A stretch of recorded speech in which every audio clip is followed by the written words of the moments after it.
by a seducing spirit. Because we don't have enough discernment to rightfully decide, okay, is this God or is this the enemy? So therefore, what happens? The conscience is seared. So now I'm going to give you a list of manifestations of a seducing spirit. It wants to sear the conscience, which means to scorch. It wants to burn the conscience. Because if your conscience is burned, if your conscience is seared, you can't think straight. Mm-hmm. You're in a different mindset. Mm-hmm. You're doing things that you normally should not be doing. Why? Because Satan then has sifted you as wheat. He did what? Seared the conscience. Are you hearing me in the house of God? Amen. So therefore, he will begin to entice you. He wants to tempt you, fascinate you, allure you, gain your interest, attract you. He wants to arouse you and win you over. And what else does he want to do? He wants to bring in a deceiving spirit. Because once the deceiving spirit comes in, he brings in what? He brings in lies, games, and all kinds of tricks. So what is a seducing spirit? To define as a seducing spirit, it is an evil agent sent from Satan to perform what? To perform a certain mission. That mission is to overthrow a particular person and take him into captivity.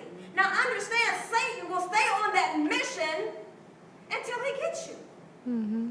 He sits there and he studies you. He breaks out his pencil and his pad, his memo, and he's sitting back watching. How can I tempt her? How can I get her from church? How can I get her from prayer? How can I get her from the ministry? How can I get her away from who? From God. So what does he do? He sits back and he examines us. Mm. He knows us very well. He knows what makes us ticked. He knows what excites us. Kind of like if you're having a temptation, he does what? He seduces you. And if your weakness is a man, he's going to send a man jogging down the street with a six-pack, sweat dripping all down his body, and he's going to tell you to look over here. And then you begin to look, and then your mind begins to go haywire, and you look. Not only one time, but then you begin to look a second time and a third time, and then your mind gets busy. So he's on what? Satan is on a mission to destroy you and to destroy your mind. Amen.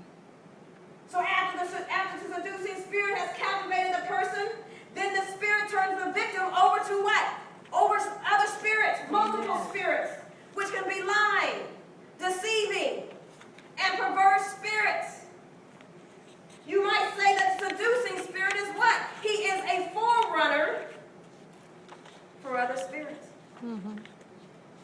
So once he seduced you, he runs. He opens up that door. He says, come on in. Since how he's the forerunner, come on in, gambling. Come on in, lying spirit. Come on in, perverse spirit. Come on in, homosexuality. Come on in, adultery. Come on in. But once again, it starts where?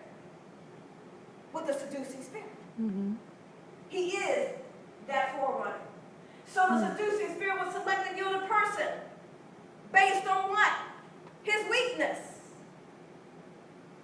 And then he waits for the person to give in. Now the key word is give in.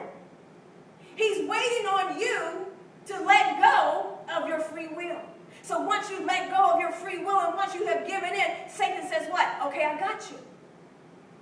I've got you. I'm getting ready to play with your mind. I'm getting ready to play with your destiny. I'm getting ready to play with your calling. Amen. Because why? You have given over your free will, and now I'm getting ready to have a field day. Are you hearing me in the house of God? Amen. So the seducing spirit now moves in for a full blow in your conscience so that you cannot effectively resist him. Mm-hmm. He's barbecued the mind. And then you wonder why you can't resist. It's because he's seared that conscience. Amen? Amen. So how do we cast out a seducing spirit?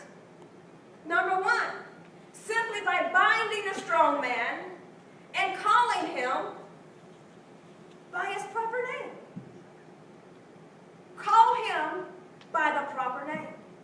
And this is one of the reasons why people have a problem casting out spirits, because they don't talk to the spirits. Find out what's in that person. Find out if it's a homosexual spirit, if it's a schizophrenia spirit. Call it by its proper name.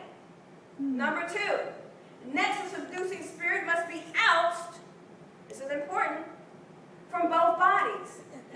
Meaning, the seducer and the seduced. So he also must be commanded not to come back. So when you're casting out a seducing spirit, it is very important to cast him out, bind a strong man, and say, don't you ever return to this vessel ever again.